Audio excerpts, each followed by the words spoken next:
Olá, pessoal. Sejam todos bem-vindos a mais um AgroTeams 100% digital, o Agro 4.0, tecnologia no campo. Bom, eu me chamo Jonathan Mello, eu sou professor do Centro Universitário Católica do Tocantins, e nós vamos falar de uma temática bastante interessante, que é a utilização da mandioca e subprodutos na alimentação animal.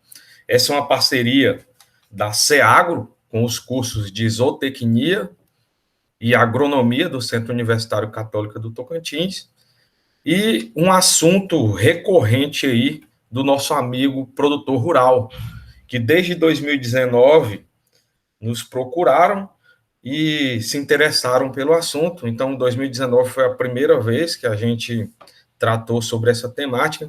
2021, nós participamos também da AgroTeams 100% digital, e agora 2021 também nessa mesma modalidade, trazendo atualidades aí sobre a utilização da mandioca e seus subprodutos na alimentação animal.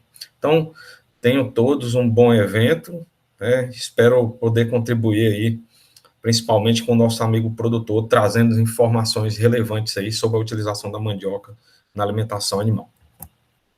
Bom, por que utilizar a mandioca, né, e os seus subprodutos? Primeiramente, que a mandioca e os subprodutos, eles podem ser considerados como uma boa estratégia nutricional, principalmente no cenário de hoje, em que nós temos altos preços sendo pagos aí pelos alimentos que são considerados padrão, como o milho, né, até o sorgo. Então, os elevados preços desses ingredientes às vezes podem tornar atrativa a utilização de coprodutos ou subprodutos, dos quais encaixo aí a mandioca e alguns de seus resíduos. Bom, então essa utilização, principalmente aqui quando nós falamos dos animais ruminantes, ovino, caprino, até mesmo bovino, nós observamos que pode ser vantajoso a utilização desses produtos na alimentação desses animais.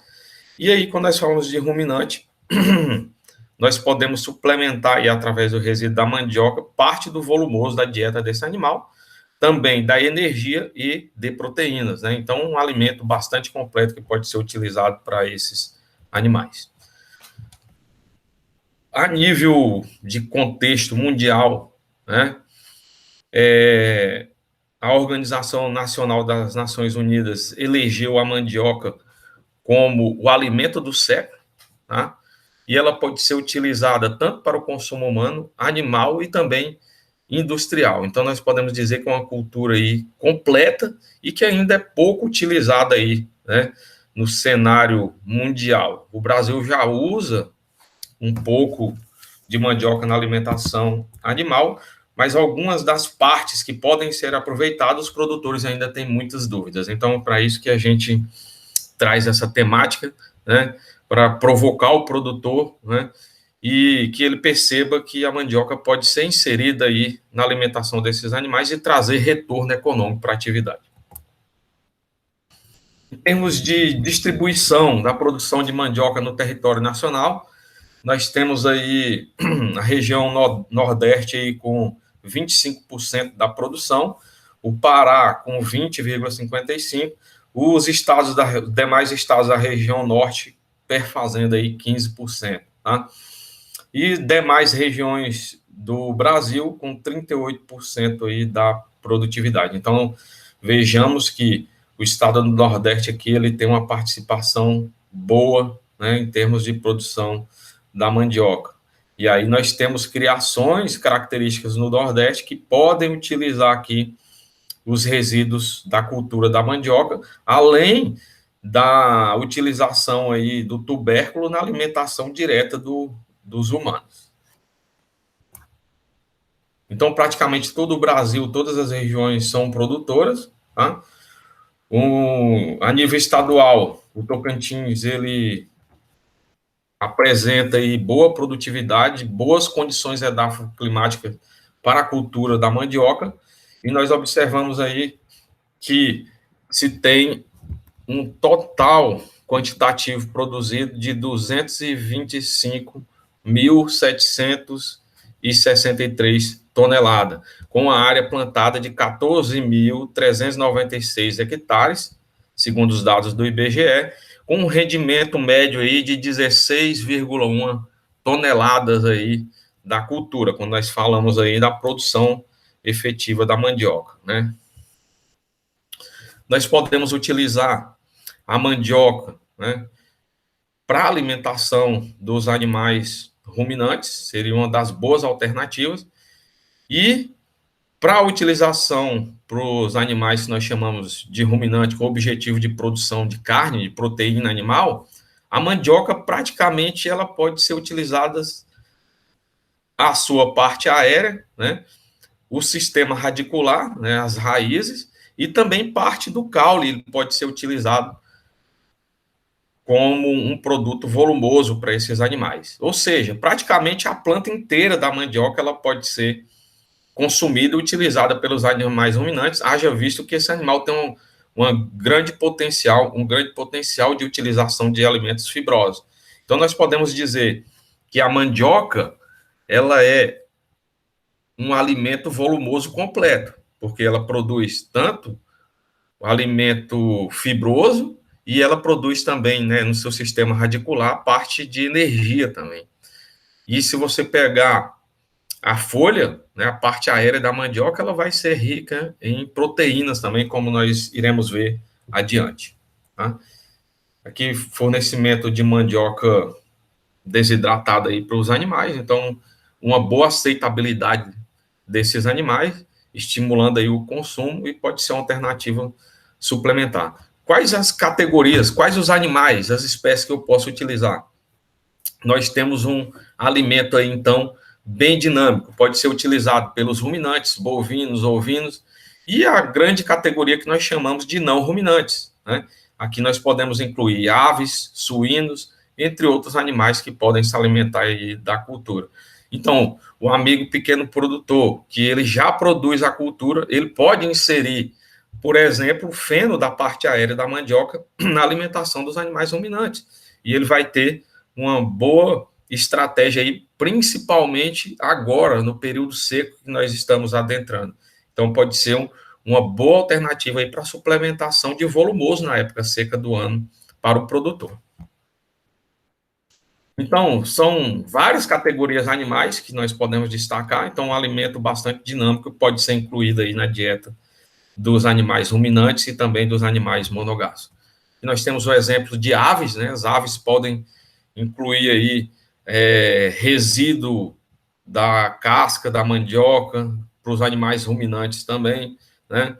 O resíduo da confecção de farinha pode ser utilizado em torno de 16% aqui na alimentação de aves. Suínos também, algo bem parecido, pode ser utilizado. Agora, aquele feno da parte aérea, que ele tem mais a característica de alimento fibroso, aí ele já é direcionado para a alimentação dos animais ruminantes. Haja visto que as aves e os suínos têm pouco potencial de aproveitamento desse material. Então, seria mais interessante utilizar aí para os animais ruminantes, né? Porque a mandioca é considerada uma planta forrageira completa, tá? Exatamente por essa característica que nós podemos observar nessa imagem, né? Que é a colheita da cultura da mandioca. Então, você consegue observar que o sistema radicular dessa cultura, né, que apresenta altos teores de carboidratos amiláceos aqui, então muito amido no sistema radicular. Se você observar as folhas da mandioca, né, sua parte aérea, ela tem alto teor de proteína, tá?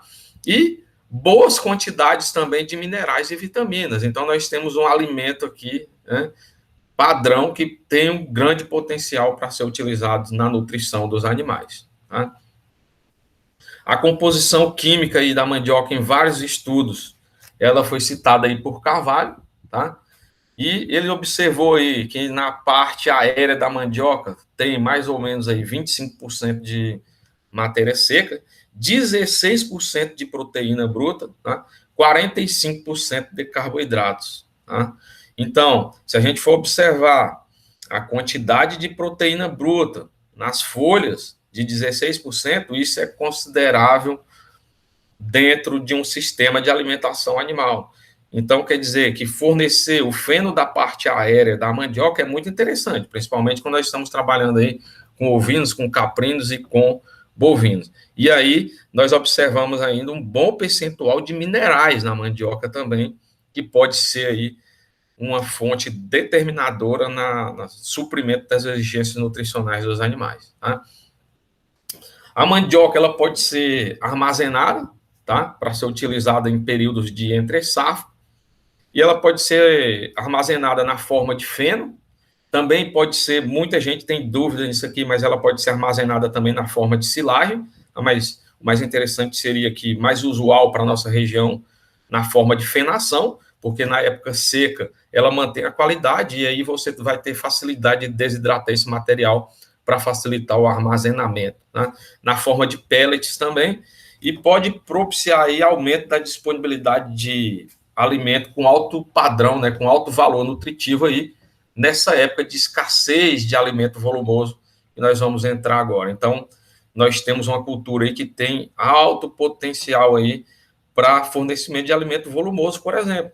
E por que não também aproveitar o resíduo aí, né, da confecção de farinha, associando aí, então, um alimento energético com uma fonte de proteína razoável, e aí você tem uma dinâmica de suplementação bem interessante, de alimento volumoso e também de energia para esses animais nessa época do ano aí, promovendo aí ganhos contínuos desse animal. Óbvio que você tem que fazer uma boa formulação dessa dieta, equilibrar esses nutrientes, entrar com a parte de concentrado também, é muito importante, para poder corrigir a proteína e também elevar os teores de energia. Então, nós temos um grande potencial dessa cultura aí, que ainda é pouco empregada, né, nos sistemas de produção animal. Aí nós fomos na literatura e buscamos alguns dados, tá? Na média aqui, observando a matéria seca aí, da raiz da mandioca em torno de 35%. A proteína na raiz é baixa, que o objetivo seria a utilização do potencial energético, tá? E não tanta proteína, mas as folhas, né? Ela tem um alto teor de proteína. Então aqui seria mais energia. Fibra bruta é bem baixa também, gordura baixa, né? Na raiz seca, 90% de matéria seca, tá? A proteína bruta ela tende a elevar um pouco porque você desidrata o material. Fibra 3,73, baixa também. Então isso nos leva a crer que é um alimento com alto potencial de digestibilidade, tá? A mandioca ensilada, em torno de 45% de matéria seca, a proteína bruta ela cai um pouco quando comparado com a raiz seca, tá? Fibra bruta baixa e gordura também aqui, o extrato etéreo baixo. Então, nós temos um alimento aqui com potencial elevado de fornecer energia nos sistemas de alimentação animal, quando nós trabalhamos com o sistema radicular. Pelo outro lado, quando nós estamos falando na parte aérea, né?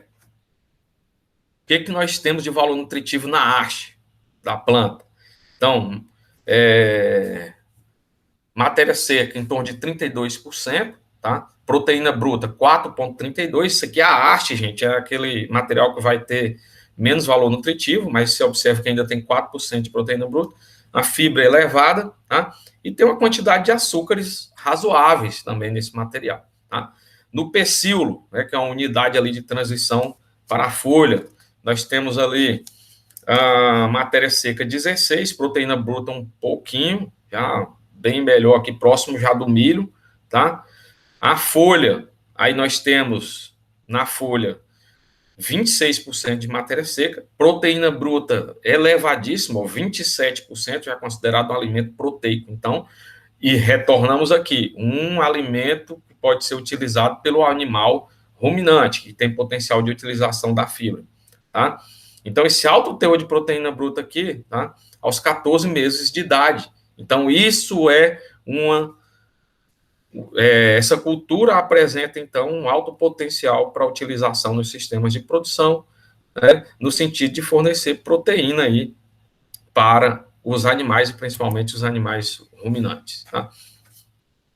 Vários cultivares aqui de mandioca, né? Vários materiais, e nós observamos aí, então, uma boa produtividade de matéria seca, tá?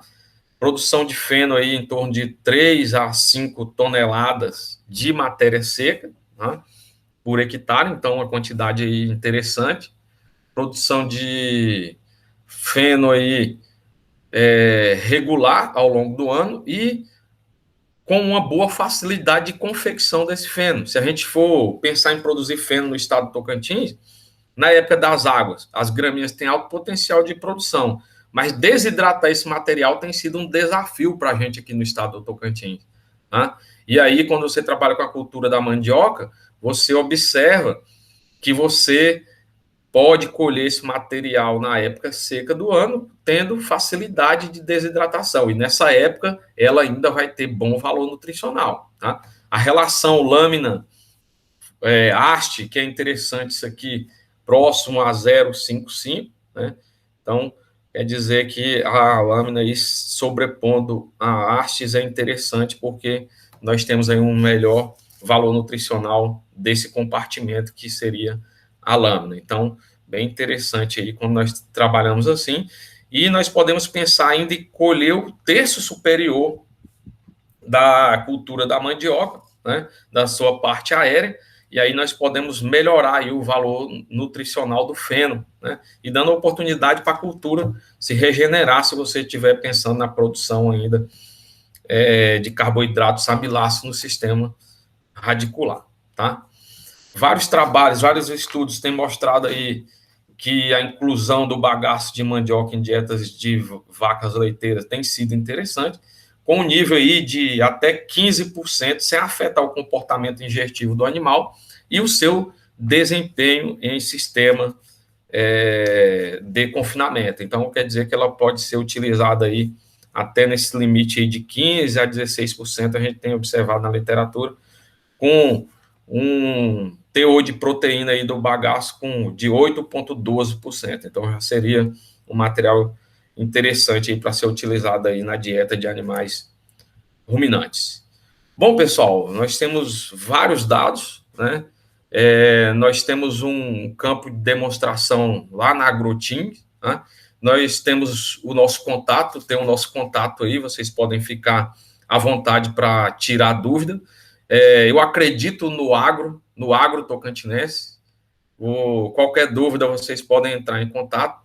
E o mais rápido possível, quando a gente voltar, nós podemos fazer uma visita, né, na unidade de demonstração lá da Agroteams, mostrar os diferentes materiais que nós temos e o potencial para ser utilizado aí na alimentação animal. Muito obrigado a todos, tenham aí um ótimo evento. Fica o meu contato, estou disponível no Centro Universitário Católico do Tocantins. Muito obrigado.